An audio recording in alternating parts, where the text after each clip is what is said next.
Jordan Moore, Sean Cody, Max Brown, and Brooke Botkin joins us now. I swear Brooke Botkin has been on Trojans Live before, and the only reason I say that is, Brooke, you have been here for quite some time. So, I figured at some point you've been very much the face of this program for quite a while now. How is it going now in what appears to be your final season?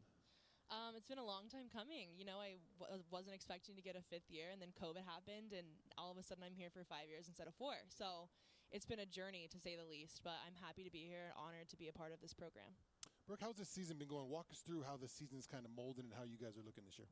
Yeah, this team has a lot of new faces. I've said this before, but we had so many grad transfers because everyone had their fifth year, so everyone got to come back. We have brand new faces from freshmen to grad students, so we've been gelling with them, trying to get that working. Every game I feel like we've improved. Every single game. You mentioned all those new faces. Well, it feels like you're the one constant. You're the anchor on the team.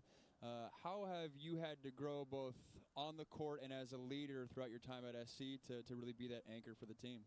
Yeah, I think pretty much since my junior year I've stepped into this leadership role on the team. I've just really tried to set my leadership role by, I guess, how do I want to say this? By, following the rules, setting by example is what I want to say. Lead by example. From the bottom, from taking care of my body, going to rehab every day, not missing a rehab session, going to class, make sure I'm on top of school, and then, performing in practice along with showing up every single day ready to practice and ready to give it like 110%. You're listening to Brooke Botkin of women's volleyball on Trojans Live, and they're coming up a weekend sweep of the Arizona schools, and it started with a great comeback. I had never heard the term reverse sweep before, but it sounds like it's something that is said often in volleyball because everyone was using it. What triggered it? It is if you're down 2-0 and then you win 3 straight to win 3-2. What triggered the comeback? I think this was our first 5-set win this year. So we were due for one, and I think we knew we could turn it around just by fixing our own errors. We missed quite a few serves in the first set. So as long as we got our errors under control, we knew we could compete with ASU. And then we just found momentum in that third set that carried us all the way into the fifth, and we wanted that fifth set win really, really bad. Brooke, I know you want to stay here forever. You've been a pillar of USC's community for so long, but obviously you have future aspirations. You had a little bit of international experience. What are your future goals in volleyball? Yeah, I definitely want to play professional volleyball after this, maybe for 1 or 2 years. Going into my 5th year, I'm like, my body's feeling good, and now halfway through season, I'm like, okay, my body's feeling it. I'm pretty old at this point. 23 years, everyone's like, oh, that's so young, but in volleyball world, I feel like that's pretty old. But definitely after this season, get in contact with some great agents and try to find me a home somewhere in Europe or Asia.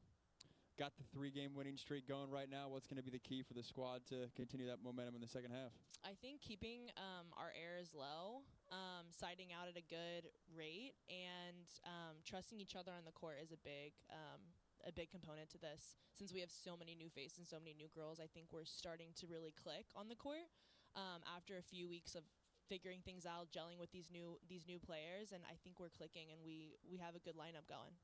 We had Brad Keller, your head coach, on earlier this season, and he's just getting started. His first season was that COVID year, which was just a nightmare for everybody. You guys barely played any matches, it felt like, and so now it feels like the real first season. And you've dealt with, we were talking off air, you've dealt with a few head coaches already. How does he look at volleyball maybe differently than your previous coaches, or maybe than you've ever looked at it before? Yeah, he definitely looks at it differently than I've ever experienced. He values relationships more than any coach that I've ever had, which is a breath of fresh air, because I feel like relationships are so important, especially in team sports like volleyball. Getting to know each other on that deeper level, knowing how to communicate with with each person on the team, knowing what triggers people, just all of the above. But he really values relationships, which I really value as well. So I really value him as a coach. Brooke, understood you grew up in Houston, or right outside of Houston, right? And I actually played there for a little bit. Any bit of you misses Houston a little bit, or are you a Cali girl now? What's going on with the Texas-Cali thing? I am forever a Texas girl. Oh, okay. Oh, wow. With the boots. You need the boots. I think what I miss most about home is obviously my family.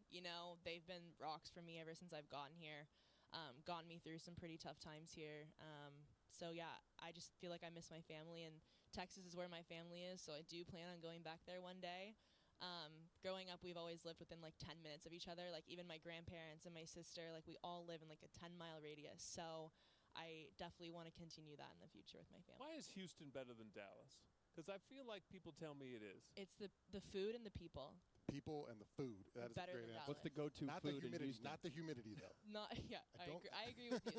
Here the weather is nicer. I'll admit. I'll give Cali that. That's hard to argue with. What kind of food does Houston have? What were you eating on? International cuisine from across the lands, Max. That's all we There we go. It's Yeah, very the best street tacos Yeah. as well. Street tacos. But there's What- like what amazing about- Vietnamese food too. Oh, Like, yeah. yeah. No, Oh, great. Houston There's really is good- like a real melting pot kind of city. Korean barbecue out there too. Ooh, I can mess with that. Good stuff.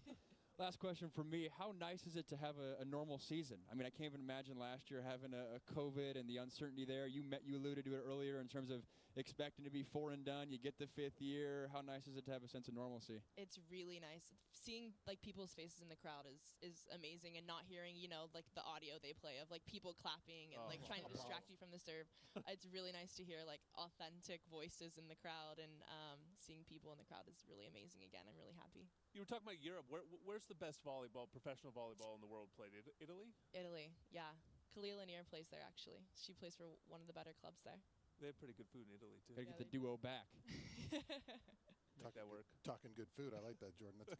That's a good segue to a break then. All right, that's Brooke Botkin, the USC women's volleyball. They still have a bunch of games left, so go to USCTrojans.com, check them out. This week they are home at the Galen Center for the Oregon schools. That'll be this Friday night and then Sunday afternoon game. So check out Brooke in her final season here at USC.